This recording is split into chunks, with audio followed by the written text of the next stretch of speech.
и не мог заснуть. Я был один дома, в тихую безлунную ночь.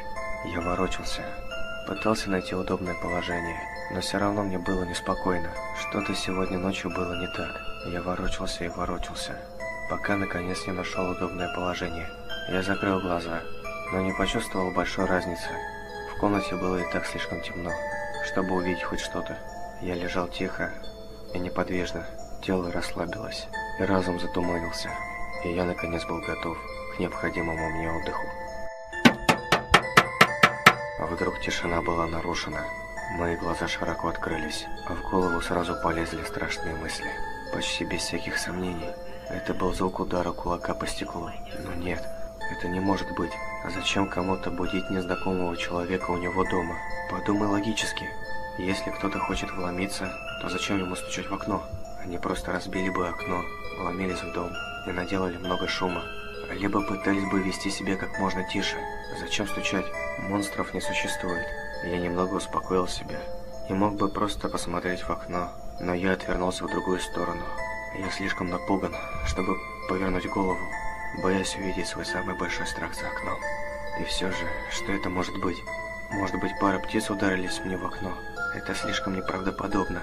Может, это какие-нибудь детишки гуляют ночью и стучат в окна, чтобы повеселиться? Это возможно.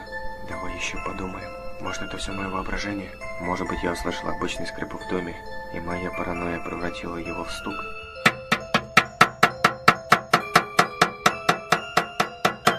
Нет, определенно это не мое воображение. Эти чертовы дети постоянно шалят. Они не сдадутся, пока не получат какой-то реакции. А может быть, какой-нибудь ужасный урод стоит на улице, который только и ждет, когда я выйду, чтобы напасть на меня. Не будь параноиком. Кроме того, он снаружи, а я внутри. Пока я не услышу треск стекла, я знаю, что я в безопасности. Монстров не существует. К тому же, я еще не совсем сюда переехал. Может быть, эти дети поймут, что я крепко сплю, и оставят меня в покое. Нет, это не могут быть дети. Ни один ребенок не будет так долго ждать, только ради того, чтобы разозлить кого-то. Им бы просто стало скучно, и они двинулись бы дальше. Но что это тогда? Почему серийный убийца из всех людей на свете выбрал именно меня? Подумай логически. Монстров не существует. Не будь параноиком. Они снаружи, я внутри. Пока я не услышу треск стекла, я в безопасности. Но если это не монстр и не убийца, тогда кто? Просто притворись, что крепко спишь, и может быть он уйдет. О боже, я не могу не думать об этом стуке. Я ненавижу этот непрекращающийся стук. Пожалуйста, уходи. Оставь меня в покое. Я теряю надежду. Кто бы это ни был, он собирается зайти внутрь и сделать со мной что-нибудь ужасное. Выдохни. Теперь сделай глубокий вдох. Я ощущаю, как сердце выскакивает у меня из груди. Просто расслабься. Монстров не существует. Помни, они снаружи, ты внутри. Пока не услышу треск стекла, я в безопасности. Повторяй это. Не позволяй страху победить себя. Просто делай вид, что спишь. Не шевелись.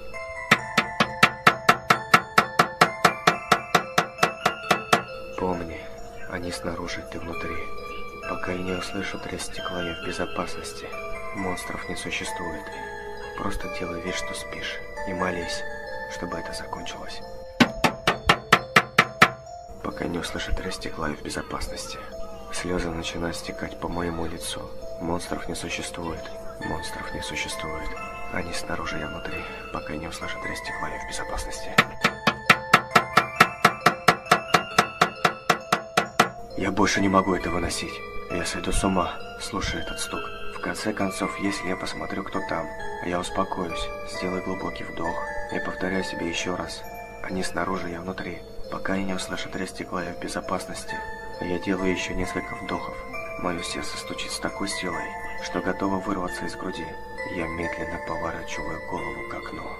Мое сердце останавливается, и я слишком напуган, чтобы кричать или пошевелиться.